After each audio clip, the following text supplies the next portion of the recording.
UGC के बीच अखिलेश यादव ने कर दिया बड़ा खेला। सवर्ण समाज हो गया गदगद। एक झटके में बीजेपी की मुश्किलों को कई गुना बढ़ा गए अखिलेश। पंडियों का लिया नाम, किया प्रणाम। अखिलेश ने किया अब नया ऐलान। बढ़ जाएगी अब बीजेपी की टेंशन। क्या है अखिलेश का प्लान जिससे बीजेपी होगी परेशान? अखिलेश यादव ने इस बार जो प्लानिंग तैयार की है यूजीसी को लेकर, अखिलेश यादव ने जो खेला किया है वो बीजेपी की मुश्किलें बढ़ाने वाला है। अखिलेश की तैयारी दूर की है। 2027 का चुनाव जीतने के लिए अखिलेश यादव ने सॉलिड प्लान तैयार किया है। क्या कुछ कहा है? पंडितों का नाम लेकर अखिलेश यादव ने जो ऐलान किया है उसे कई लोग 2027 के विधानसभा चुनाव की बड़ी रणनीति के तौर पर देख रहे हैं।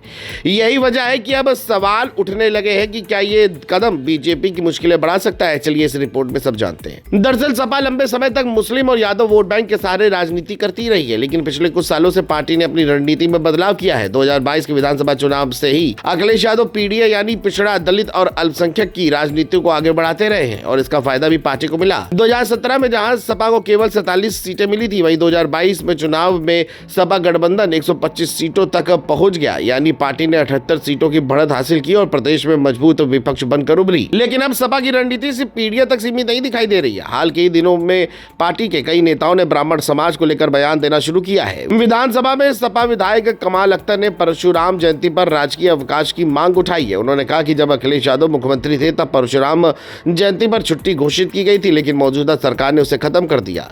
इस बयान के बाद ये चर्चा और तेज हो गई कि सपा अब ब्राह्मण वोटरों को साधने की कोशिश कर रही है। इसके पीछे कुछ घटनाएं भी अहम मानी जा रही है।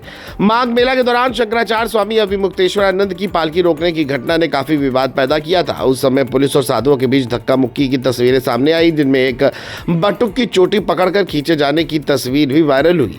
इस घटना को कई लोगों ने सनातन पर हमला बताकर विरोध किया। इसी मामले में अखिलेश यादव ने खुद शंकराचार्य से बातचीत की और सरकार पर सवाल उठाए। सभा के सांसद और विधायक भी लगातार इस मुद्दे पर योगी सरकार को घेरते नजर आए। इसके साथ ही यूजीसी के नए नियमों को लेकर भी सवर्ण समाज के कुछ वर्गों में नाराजगी देखने को मिली। इन नियमों के तहत कॉलेज और विश्वविद्यालय में जाति आधारित भेदभाव को रोकने के लिए नई समितियां बनाने का प्रावधान किया गया है। हालांकि सरकार का कहना है कि इसका उद्देश्य शिक्षा संस्थानों में निष्पक्षता लाना है, लेकिन विरोध करने वालों का आरोप है कि इससे जनरल कैटेगरी के छात्रों को नुकसान हो सकता है। इसी मुद्दे पर सवर्ण समाज के कुछ युवाओं में नाराजगी दिखाई दी और विपक्ष ने इसे भी राजनीतिक मुद्दा बना दिया। राजनीतिक जानकारों का मानना है कि सपा इसी नाराजगी को अपने पक्ष में करने की कोशिश कर रही है। वरिष्ठ पत्रकार राजेंद्र कुमार कहते हैं कि शंकराचार्य प्रकरण और यूजीसी विवाद ने ब्राह्मण समाज में असंतोष पैदा किया है। इसी वजह से अब सपा अपने मंचों से ये संदेश देने की कोशिश कर रही है कि उसने कभी ब्राह्मण समाज का अपमान नहीं किया। मुलायम सिंह यादव के दौर में जनेश्वर मिश्र जैसे नेताओं को सम्मान देने की बातें भी लगातार याद दिलाई जा रही है। हालांकि आंकड़े बताते हैं कि ब्राह्मण वोटर परंपरागत रूप से भाजपा के साथ रहा है। 2017 विधानसभा चुनाव में लगभग 83% ब्राह्मण वोट भाजपा को मिला था। 2019 लोकसभा चुनाव में यह आंकड़ा 89% तक पहुंच गया। 2022 विधानसभा चुनाव में भी भाजपा को करीब 89% ब्राह्मण वोट मिला। यही वजह है कि यह सवाल भी उठ रहा है कि क्या ब्राह्मण वोटर सच में भाजपा से दूर जाएगा या नहीं। फिलहाल इतना तय है कि उत्तर प्रदेश की सियासत में नए समीकरण बनने की कोशिश जरूर हो रही है। अखिलेश यादव का यह कदम भाजपा के लिए चुनौती बनता है या नहीं, ये आने वाले समय में साफ हो जाएगा।